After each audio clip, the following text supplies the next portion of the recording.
perilaku pergaulan yang melewati batas norma agama, moral, dan aturan sosial sehingga dapat merugikan diri sendiri maupun orang lain. 2. Dampak negatif pergaulan bebas.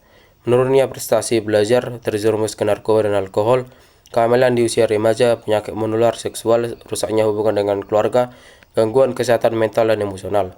Faktor penyebab pergaulan bebas. Kurangnya perhatian orang tua, pengaruh teman sebaya, lingkungan yang kurang baik. Kurangnya pendidikan moral dan agama, pengaruh media sosial dan internet, rasa yang ingin tahu yang tinggi. Cara mencegah pergaulan bebas. Memilih teman yang baik, memperkuat iman dan moral. Mengisi waktu dengan kegiatan positif, berani berkata tidak pada ajakan negatif. Menjaga komunitas dengan orang tua dan keluarga. Konsekuensi pergaulan bebas. Kehilangan masa depan yang baik, putus sekolah, masalah kesehatan, rasa penyesalan dan stres dijauhi lingkungan sosial. 6. Pentingnya nilai-nilai moral. Nilai moral membantu seseorang membedakan mana yang benar dan salah, sehingga dapat bertindak dengan sopan, jujur, bertanggung jawab, dan menghargai orang lain. Peran orang tua dan masyarakat. Memberi perhatian dan pengawasan, menjadi contoh yang baik, memberikan pendidikan karakter, menciptakan lingkungan yang aman dan positif. 8. Pengaruh media sosial. Media sosial dapat mengaruhi perilaku dan keputusan seseorang. Melalui konten yang dilihat setiap hari, jika digunakan dengan bijak, dapat memberi manfaat. Tetapi jika tidak, dapat menyebabkan kecanduan, meniru perilaku buruk, dan menyebarkan informasi negatif. 9. Pornografi. Pornografi dapat mengaruhi cara pandang seseorang terhadap hubungan dan seksualitas secara tidak sehat. Hal ini juga dapat menyebabkan kecanduan, menurunkan konsentrasi belajar, dan merusak moral. 10. Narkoba dan alkohol. Narkoba dan alkohol dapat merusak kesehatan tubuh dan otak, menurunkan kemampuan berpikir, serta membuat seseorang sulit mengambil keputusan yang benar. Kekerasan dalam hubungan. Tanda-tandanya adalah menghina pasangan, mengontrol berlebihan, melakukan kekerasan fisik secara verbal. Cara mengatasinya adalah berani meminta bantuan, melapor kepada orang tua, guru, atau pihak terpercaya, menjauhi hubungan yang tidak sehat. 12. Seksualitas dan identitas. Setiap orang harus saling menghargai perbedaan dan menjaga sikap sopan, serta menghormati hak orang lain tanpa melakukan diskriminasi atau perundungan. 13. Bully dan intimidasi. Bullying adalah tindakan menyakiti orang lain secara fisik, verbal, sosial, atau melalui media digital. Cara mengatasinya yaitu melapor kepada guru, mencari dukungan, dan tidak membalas dengan kekerasan. 14. Pengaruh teman sebaya. Teman sebaya dapat mengaruhi cara berpikir dan bertindak seseorang. Karena itu penting memilih teman yang memberi pengaruh positif. 15. Pengaruh lingkungan. Lingkungan keluarga, sekolah, dan masyarakat sangat mempengaruhi perilaku seseorang.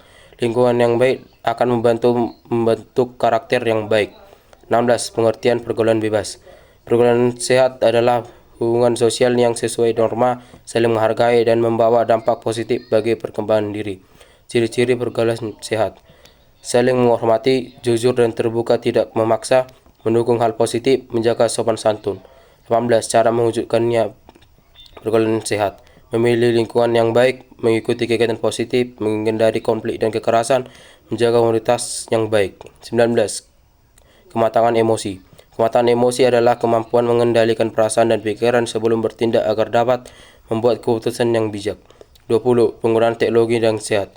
Menggunakan internet untuk belajar, membatasi waktu bermain media sosial, tidak menyebarkan hoaks, menjaga privasi dan keamanan akun. 21. Mencari bantuan. Jika mengalami masalah, seseorang dapat mencari bantuan kepada 1. Orang tua, 2. Guru BK, 3. Teman terpercaya, 4. Konselor atau tenaga profesional. 22. Definisi bullying. Bullying adalah tindakan menyakiti, mengintimidasi, atau merendahkan orang lain secara berulang. Bentuk-bentuk bullying dapat terjadi secara fisik, verbal, sosial, atau cyberbullying. 23. Dampak bullying. Takut dan tidak percaya diri, stres dan depresi, sulit belajar, cedera fisik, menarik diri dari lingkungan sosial.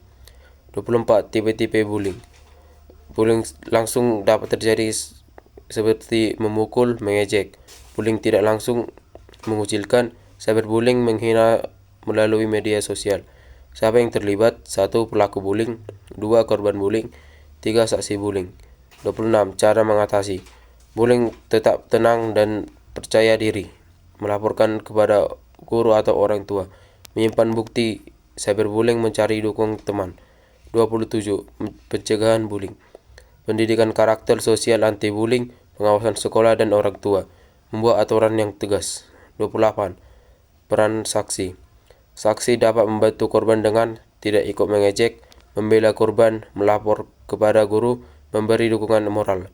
29. Dampak pada pelaku bullying juga dapat mengalami 1. Dijauhi teman, 2. Kesulitan mengendalikan emosi, 3. Masalah disiplin, 4. Rasa bersalah dan penyesalan. 30. Beberapa contoh bullying yang sering terjadi di SMA Negeri 1 Siantar Margonda. Saling mengejek teman, memanggil nama teman dengan nama orang tuanya, memanggil teman dengan sebutan nama hewan yang memang tidak pantas.